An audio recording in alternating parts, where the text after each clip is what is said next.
welcome to another video on how to improve your language learning, specifically how to get fluent using immersion-based learning strategies from home.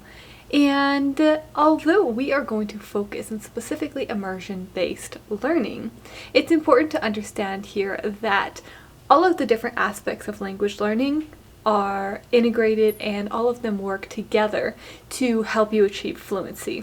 So we are focusing on immersion-based learning techniques like surrounding yourself with the language through listening and through reading, and then of course through production as well, through speaking and through writing. But it's not only by immersion, only by being in the language all the time that you're able to learn.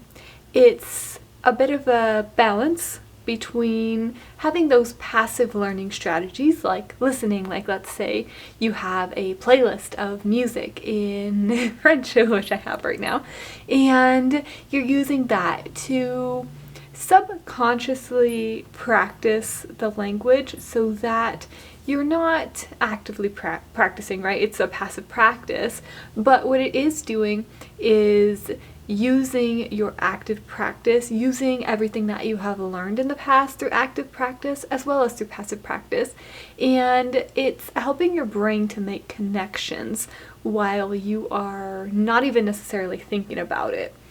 And it's useful in that way, but it's most useful when it's paired with active learning, because you have that the active part of it, right?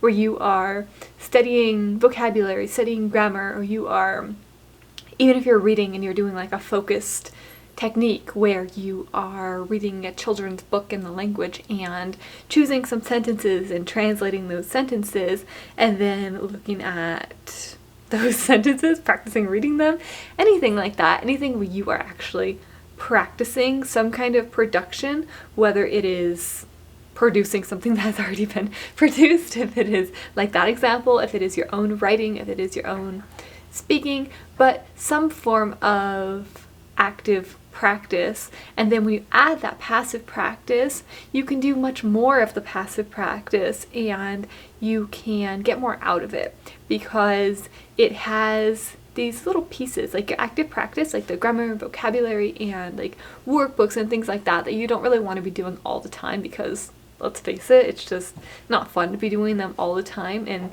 even for those of us who enjoy doing that kind of practice, like a grammar practice, it's still just not something you're going to do all the time. You get burnt out on it. But what you can do is use that passive practice and sprinkle in those active practice pieces and then have that active practice as a sort of connector with all of those pieces. So it is, and again, it's somewhat subconsciously happening as you are, say, listening to music, listening to podcasts, or listening to YouTube videos in your target language. Like if you find vlogs or you find anything in your target language and you're listening, it is within your brain what's working there in the subconscious level. It is connecting pieces of what you've learned already and then even adding in new pieces, like through immersion-based learning, like for kids especially, when they learn, they have the ability to, and we do as well, adults do as well, we just don't like it, but have the ability to learn without understanding. And this is really important. Not everything we learn, we have to understand. So let's break that down a little bit because I know you want to understand. But so when we are adults learning, we have this desire to understand. We want to know, like, how do I use this grammar structure? Why does this work this way? Why does this do this way? And kids somewhat do that, but when you're learning your native language and you are like, you're listening and then just reproducing, it's a lot of mimicking, and that same strategy works with foreign languages as well. And it's a bit of where the passive and active practices come together. And it's really, really important because we don't have to know how it works or what it's called. We don't need to know what verb tense it is, what the specific grammar name is for it. We just need to be able to use it. And that's where not understanding can be useful as long as you can use it, as long as you can meet the need and fill that purpose, right?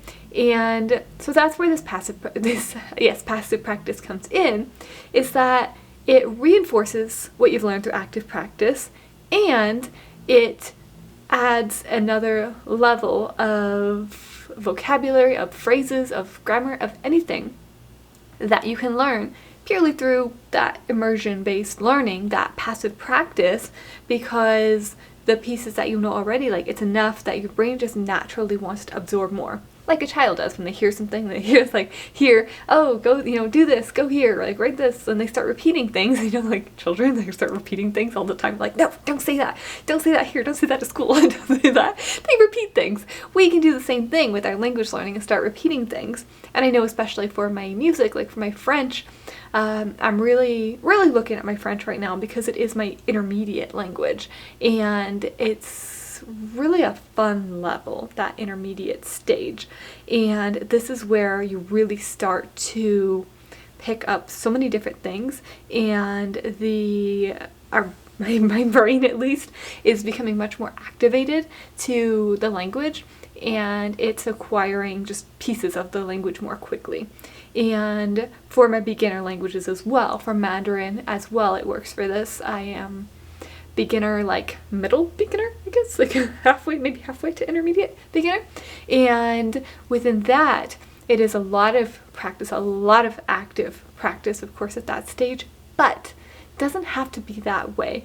And the thing with that, and something that I'm really practicing, is passive practice at the beginner level.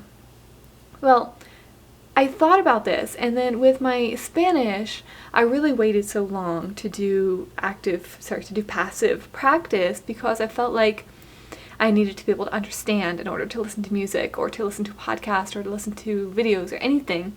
But that's really not the case, especially if we think about, like, with children again and how they acquire their native language. They don't understand anything when they start learning a language. When they're born, they don't understand anything as far as language goes, and they acquire all through listening and producing. They just reproduce the sound. They start with the sounds, and then those sounds become, they start with the phonemes, and then they become morphemes, and then they become words, and then they grow and they grow and they grow. And we've done that already as adults. We've done that once. We can do that with a foreign language as well. And it's a bit of that also, like wanting to know, like, okay, what do I do? How do I use this? Wanting to be precise, because we like how well we can communicate in our native language, and we have those standards for ourselves, whereas children, they don't know anything else. They just know, okay, I just do this. They don't think about it, they just do it. And that's something I'm practicing a bit more. And so my beginner language, Mandarin. And with that, what that looks like is, it's different than a native language, because with a native language, you're just surrounded. If you live in a country that speaks the language you're learning, like, you can really learn it as pretty much a native language if you really want to, because you're surrounded in it. But if you're just practicing at home, like me, and you're not in the country that speaks that language, you can still immerse yourself. It's just a bit different. And what I'm doing for my Mandarin practice now is I am practicing a few different ways, right? I have my active practice, my, like, writing characters, my practicing vocabulary and a little bit of grammar at the beginning stage, and my passive practice, which is listening, primarily listening, actually, my passive practice. And you know what, I take that back. A little bit of speaking and reading, and not as much writing, but I'll get to that a little bit. So it's primarily listening. I am watching beginner videos, like HSK1 level videos with sentences and So with sentences and vocabulary, and I'm practicing that listening. And I'm not writing because I get, like you said, you get burnt out on just doing that kind of active practice. And I don't always want to be writing characters, even though I enjoy it. I don't enjoy doing it all the time. Like, there's such a thing as too much of a good thing, and it's easy to get too much of that. So I'm practicing with videos, like listening to that level 1, the HSK level 1, and they are varieties of sentences. So this is really nice because it's that immersion-based learning piece at the beginner level. And of course, you can do this within any language. You have to search a bit to find the resources sometimes, but having that like that listening, that immersion-based learning, and not having to produce anything afterwards, not having to not having to be accountable for it. It's a sort of a relaxation into like, okay, I'm just gonna listen, I'm just gonna let it kind of like go into my brain and kind of float around and, you know, do what it does and connect the pieces. And then when I go to do my active practice again, it's clear that something has happened because I am remembering words better. I am able to create sentences more easily. I am just more comfortable in the language. It's that fluency aspect and practicing at the beginner level rather than waiting like I did for my Spanish. So my Spanish, my first foreign language I learned, I really struggled. It took me a decade to get to a really good level, and I'm like a pretty decent level, I'm at the degree level, just about a few more months degree, and I'm really happy with my Spanish. And of course I'm still improving, but it was very slow and very bumpy over the years, and I did take breaks, part of the reason it took so long, but I lacked that immersion-based learning, even though I did immerse myself in the country. When I was learning at the beginner stage at my second year of Spanish in high school, so like the B1, B2, I placed into A2 though when I went to Spain to study. So I guess that's where I was, beginner, late beginner, early intermediate, and it was really useful having that immersion-based learning. But I did have a little bit of the active practice as well as that passive. But again, I really just, it was short. That was the thing. It was a very short amount of time. It was 4 weeks and 4 weeks, so 8 weeks total. If I would have done that long term, yeah, that would have been great immersion-based learning. That helped at that beginning stage. And then I stopped because I came back. And this is where the disconnect happened. This is where I stopped using that passive learning for my Spanish because I felt like I had to understand in order to listen. And that really slowed my progress down because I wanted to understand. I didn't want to be studying unless I was actively studying. And what that did was it made me wait to study because I would feel like, oh, I don't have the energy to study right now because in order to practice my Spanish, I need to be reading, looking up words, I need to be writing, I need to be doing something really active. When instead I could have been listening to something just kind of relaxing, hanging out, and having some music going, or listening to something and doing whatever. And I could have been improving more because I could have been creating that immersive environment for myself like I now know how to do.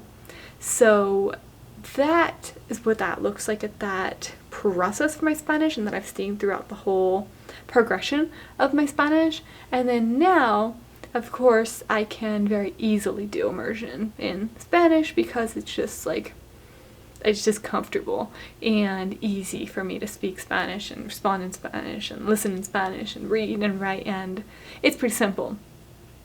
And so that immersion aspect of it still needs to be there, of course, to keep everything together, but now it needs a bit more of the active part as well so that I can target more of the complex sentence structures and just advanced vocabulary and working with that passive learning. Actually, now that I'm thinking about it, my Spanish at the advanced proficient level could use a bit more passive practice as well.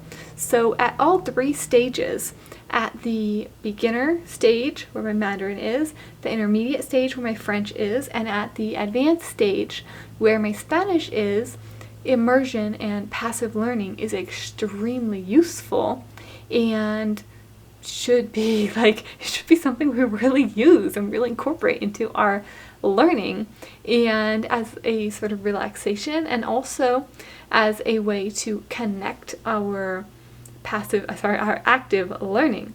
So with that, looking now at the advanced level, what that would look like is listening to, well, we looked at Mandarin, right? Listening to those very structured videos with the varieties of sentences, and also you can go to like my French. I feel like now I'm thinking about it, I should be listening to like or watching like vlogs like on YouTube and like different French speakers, like everyday language, that kind of thing. That's about my French level. And then it's like the unstructured aspect of it. Whereas my Mandarin, I'm not ready for unstructured yet because it would just be too frustrating. But my French is there. My Spanish is ready for something a bit more like podcast level, like music level, although I deal with that with my French, like the music, but something that's going to challenge me a little bit, but something that's also going to reinforce what I have, because my Spanish is now approaching the level where I'm happy with it and I'm adding on other languages and I'm doing other things, and I still need to maintain what I have. So that could be really useful to have something, essentially something that is at my level or a little bit higher, just like when you're like in elementary school or middle school and like your reading level and you want something that's just a little bit out of reach but not too far that it's frustrating, but you have that challenge. That's really where you want to be, especially in like the advanced and maintenance mode area where my Spanish is.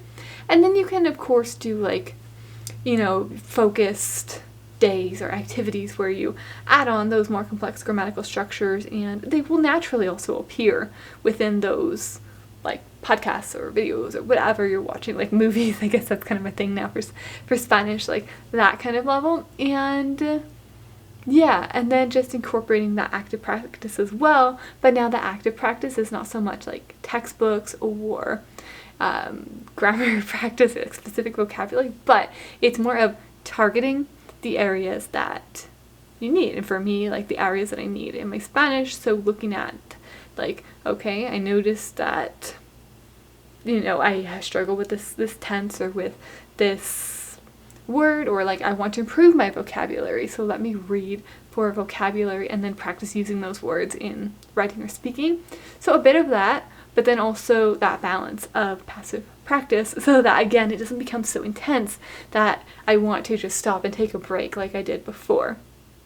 And yes, let's go ahead and stop here because we're getting to close to the 20-minute mark. So if you made it till this point, thank you so much for hanging out. Make sure to like and subscribe because you love this video enough to stick around all this time.